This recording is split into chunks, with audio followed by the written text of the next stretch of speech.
कुछ पाने को रह ही जाता है। ठीक उसी तरह सफलता की सीढ़ियां होती हैं, चाहे आप उसमें कितना भी चढ़ लो, कितना भी आगे चले जाओ, कुछ ना कुछ हासिल करने को रह ही जाता है, कुछ ना कुछ रहता है कि हम और हासिल करें। ठीक उसी तरह कहानी है हमारे अगले गेस्ट मोहम्मद शमीम जी की। So hello everybody, this is Tanu Singh, anchor reporter of this YouTube channel. आज हमारे साथ मौजूद हैं हमारे गेस्ट मोहम्मद शमीम जी, जिन्होंने एक छोटे से सिलाई के काम से एक बहुत बड़ा रियल एस्टेट का बिजनेस सेटअप किया। तो आइए उनके बारे में जानते हैं। मोहम्मद शमीम जी, आपने यहाँ तक की जर्नी कैसे रखी और आप कैसे यहाँ तक पहुँचे? जी, शुरुआत तो मैं वैसे रहने वाला महोबा जो उत्तर प्रदेश के अंदर एक जिला है, और मैं बचपन से पढ़ाई करके नौकरी करना चाहता था, लेकिन वक्त के साथ ऐसा हुआ कि हमारे फादर एक ट्रक ड्राइवर थे, उनका एक्सीडेंट हो गया जब मैं क्लास 8 में था, तो उनकी आंखें चली गई। तो उस वक्त मुझे मजबूरी अपनी पढ़ाई छोड़ना पड़ी, और उसके साथ मैंने सिलाई का काम सीखा। सिलाई का काम सीखने के बाद मैंने हाई स्कूल भी साथ में किया जी। तो उसके बाद में क्लास 10 पास करने के बाद 95 में सन फर्स्ट टाइम दिल्ली आ गया जी, काम की तलाश में, क्योंकि हमारे यहाँ काम 12 महीने नहीं चलता। तो जब मैं फर्स्ट टाइम यहाँ पर आए तो हमने सिलाई का काम एक्सपोर्ट में शुरुआत की। 2 साल करने के बाद हम वापस गाँव चले गए महोबा पे।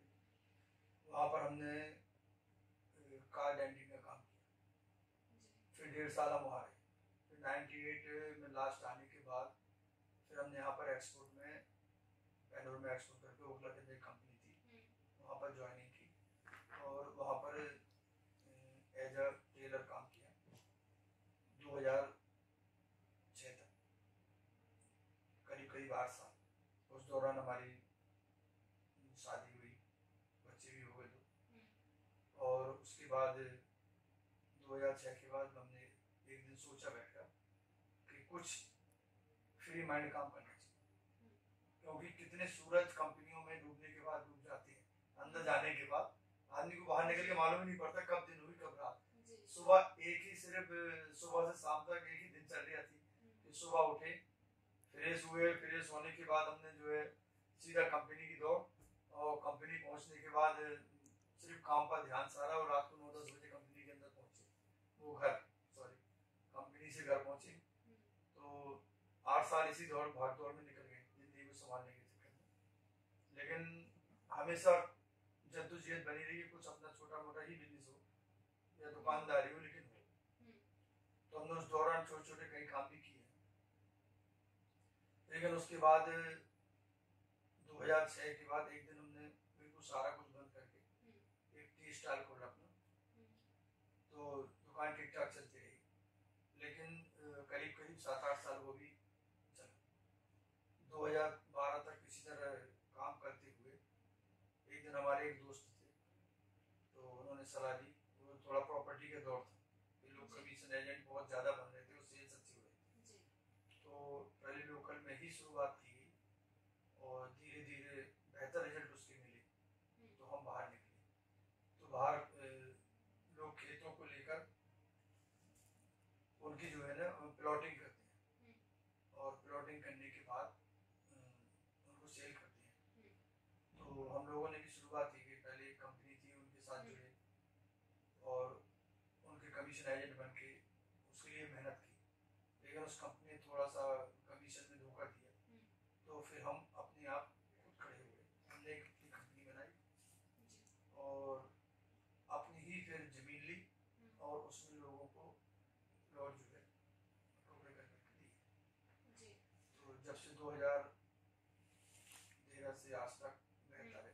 2 साल पहले भी हमने अपने महोबा के अंदर भी इस काम को डाला, एक अच्छे लेवल पर वो भी चलता है।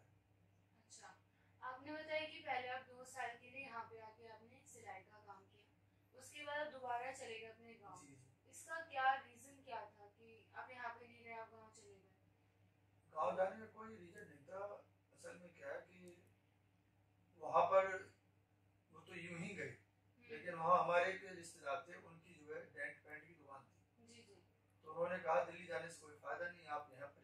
सेलिब्रिटी बन जाए। सिलाई हम करना नहीं चाहते थे, लेकिन उनके यहाँ करी तो कुछ आपसी कुछ ऐसी प्रॉब्लम्स आई कि जिसकी वजह से हम 1.5 साल ही उनके साथ काम कर पाए। फिर हमने सोचा कि दिल्ली जाते, वहाँ पर ज़्यादा फैलने का चांस मिलता है, आदमी ग्रोथ कर सकता है। तो यहाँ आने के बाद फिर हमने डेंटिंग नहीं की, क्योंकि यहाँ डेंटिंग सैलरी में जो है बहुत कम होता, जो सैलरी वगैरह थी बहुत कम थी। तो इस वजह से हमने उस काम में दोबारा इंटरेस्ट लिया और दोबारा अपनी वापस भी सिलाई को कंटिन्यू रखा, और उसके बाद उसी से 2 पैसे कमाकर शादी की, गुजारा किया जैसे भी है। और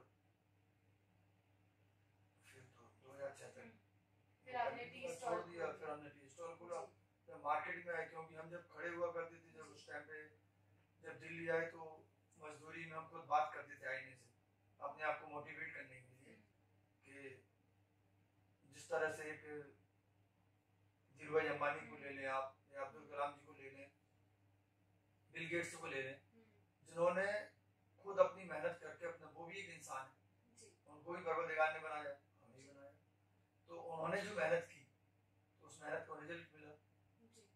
और हम तो हर इंसान से ही कहेंगे कि हर इंसान को जो है टीम वर्क में ही काम करना चाहिए, क्योंकि 2 हाथों से काम करने से तो शायद दुनिया नहीं समझ सकती। आपके साथ अगर जितने हाथ होंगे, जितने लोग होंगे, उतनी आप सक्सेस होंगे। तो इस वक्त में मींस आपने बहुत ज़्यादा स्ट्रगल भी किया, सिलाई करी, फिर टी स्टॉल के लिए आपने पैसे कहाँ से इकट्ठे किए? टी स्टॉल एक छोटा सा अमाउंट था। अच्छा जी। सिलाई तो करते ही मतलब रेगुलर ही काम है, तो लोग चाहे तो 4-5 हज़ार रुपए से भी टी स्टॉल शुरू कर सकते हैं। अच्छा, तो वो आपने फिर उस छोटी सी टी स्टॉल को एक बड़े से टी स्टॉल में चेंज किया? जी, उसके साथ साथ काफी चीजें थी जो टी स्टॉल के साथ, जैसे गुटखे तंबाकू वगैरह जो होते हैं, उनको भी, सिगरेट वगैरह को रखा और उनको थोड़ा होलसेल में भी सप्लाई किया। तो एक बेहतर आमदनी का जरिया था, लेकिन वो दिल में बेचैनी थी, ख्वाब बड़े थे आगे बढ़ने के, तो वो बेचैनी नहीं खत्म हो रही थी। तो उस वजह से हमने फिर दोबारा कदम रखा, उसको हमारी माँ ने संभाला 1-2 साल, और हमने बिल्कुल फ्री होकर फिर प्रॉपर्टी के अंदर कदम रखा। तो जो दिन रात मेहनत की गई तो अल्लाह ने उसका रिजल्ट दिया। लोगों को जोड़ा हमने, हमारा काम था 2 दिन लोगों को जमीन दिखाते थे, 5 दिन लोगों के पास जाकर मेहनत करके उनको जोड़ देते। आज उसकी वजह से कम नहीं, हजारों लोग हमारे पास जुड़े हुए हैं, और उस मेहनत का नतीजा है।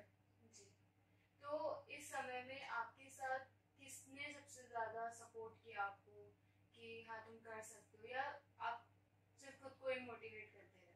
ये हमने इसमें सपोर्ट करने में किसी के कोई हाथ नहीं है, जो वैसे ही सपोर्ट है वो हमारी माँ का है सबसे बड़ा योगदान, कि उन्होंने हमें मतलब हम एक लेवल पे बैठे हुए थे, 2 बच्चे थे हमारे, उस वक्त में उन्होंने हमारी दुकान को संभाला, जो टी स्टॉल थी हमारी, उसको संभाला और उनने हमें फ्री किया।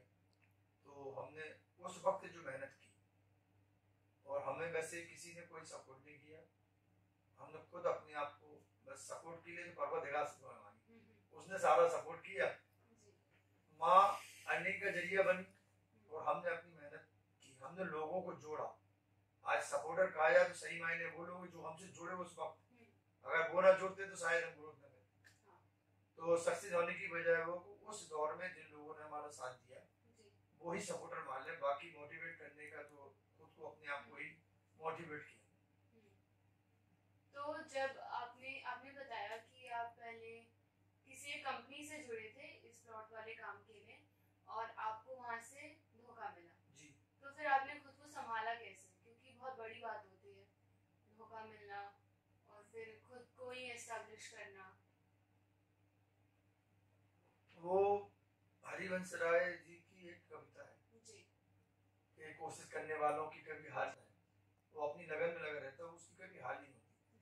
तो हमने कभी किसी भी मोड़ पर मायूसी नहीं होता। ये हमारी माँ ने हमें पहले मोटिवेट कर रखा बचपन से कि सारे जमाने में कुछ भी हो जाए, कुछ भी बर्बाद हो जाए, तुम्हारा कुछ नहीं है, कभी जो है मायूस नहीं होना। इस्लाम के तरीके से भी जोड़ा जाएगा तो उस तरीके से, और किसी भी एंगल से ले लो, जीत उन्हीं की हुई है। कोई भी ऐसा नहीं है, धीरूभाई अंबानी हो, अब्दुल कलाम जी हो, या या बिल गेट्स हो कि जिन्होंने हार का सामना ना किया हो, लेकिन जीत जब हुई है जब उन्होंने अपनी लगन को बरकरार रखा, तो अपनी कोशिश, क्योंकि मुसीबतों में ही लड़ना सबसे बड़ी कोशिश, तो अपनी कमजोरी को अपना हथियार बनाना चाहिए इंसान, तो वही कामयाब है दुनिया में जिन लोगों ने हार नहीं मानी।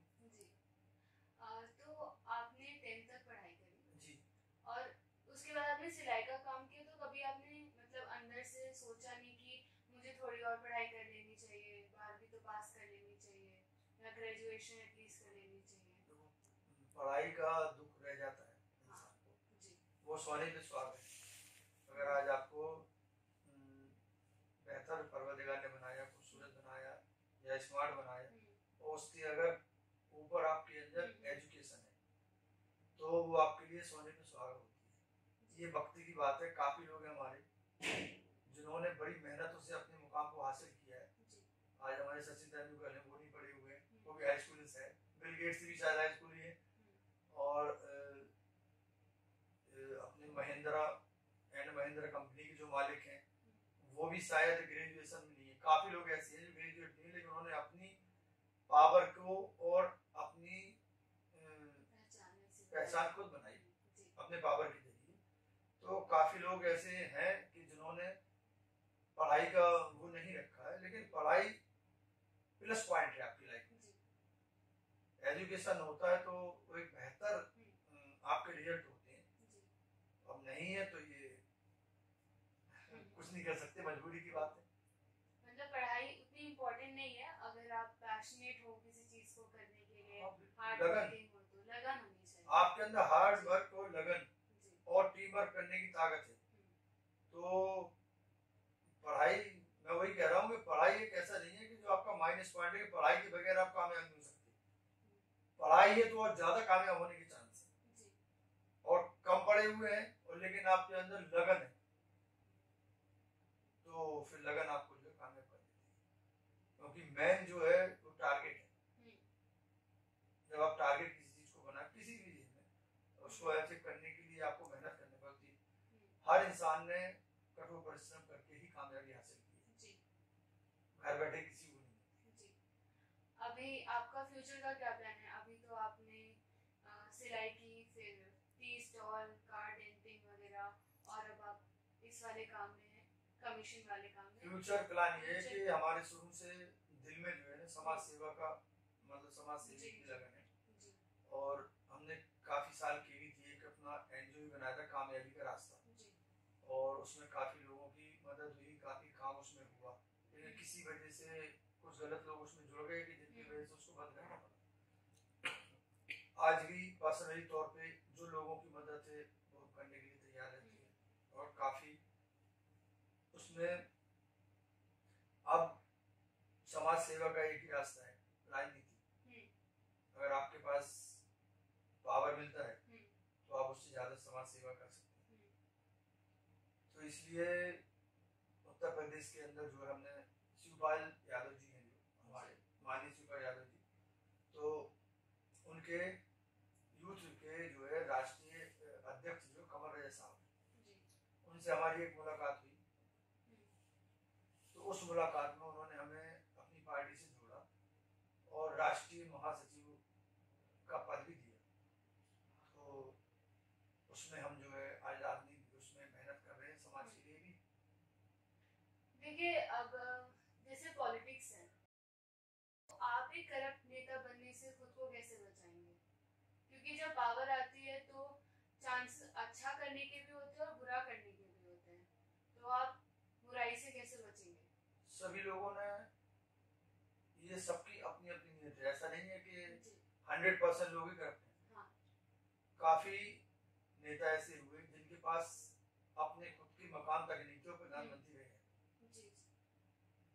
और आज भी हमारे ख्याल में कोई विधायक हैं, हम उनका नाम याद नहीं है, जो जिनके पास अपना रहने के लिए घर भी नहीं है, वो काफी सालों से विधायक हैं। तो ऐसा बचाने के लिए आप अपनी नियत और नजर को महफूज रखिए। आपको कोई जबरदस्ती नहीं करवाता। मेरे तमाम दोस्त यार ऐसे जो शराब पीते हैं, तो ऐसा थोड़ा कि हमें शराब पीने सीखनी, आपको बुराई की तरफ कोई धक्का नहीं दे सकता। अगर आप अपने आप को नहीं रोक सकते तो ये तो इंसान के वहां बैठने के बाद औकात मालूम पड़ती है कि अगर आपको पावर मिल गया या पैसा मिल गया। काफी लोग हैं 10,000 रुपए कमाते हैं, वो अपने आप को बहुत बड़ी बात से समझते हैं, और जिनके पास 10,000 करोड़ है वो भी नॉर्मल है। काफी लोगों का रिकॉर्ड आप उठाकर देख सकते हैं इस मामले में कि जिनके पास बेइंतहा अटूट दौलत है और वो समाज से जुड़ी हुई है। हमारे बिल गेट्स ही देखो, अरबों खरबों की दौलत डोनेशन में देते हैं और घमंड भी नहीं। तो ये तो आदमी की अपनी अपनी जैसी उसकी संस्कृति रही, जैसे उसके माँ बाप ने बचपन में सिखाया, वो वैसे जाके बदल जाता है। बचाने के लिए किसी को नहीं चाहिए, आप हमेशा से ही अपने आप को अगर सच्चाई के रास्ते पर चलाना चाहो तो सत्य में रहते ही पहचाने इंसान की जीत हमेशा सच की ही होना चाहिए। राहुल गांधी तो खानदानी नेता है, वो तो शहजादे हैं। और अभी आपने क्या डिसाइड किया, मींस एनजीओ को अब आप दोबारा से वो वक्त बताएगा, ये कुछ नहीं मैं कर सकता हूँ इस बारे में। अभी ऐसी कोई प्लानिंग नहीं है।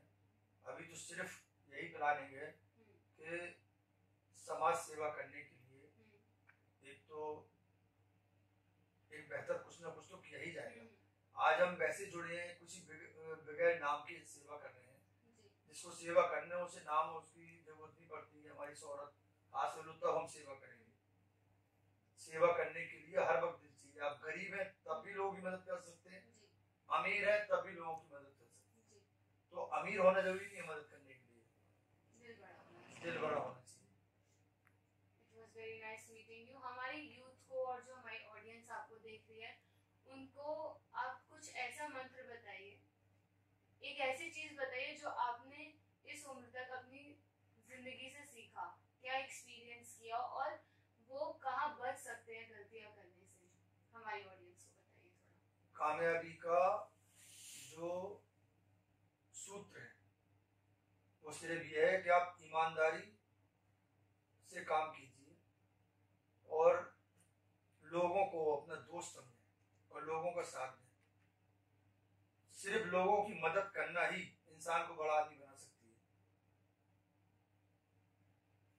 मैं तो यही मैसेज दूंगा कि लोगों की आप मदद कीजिए, हर हाल में मदद कीजिए।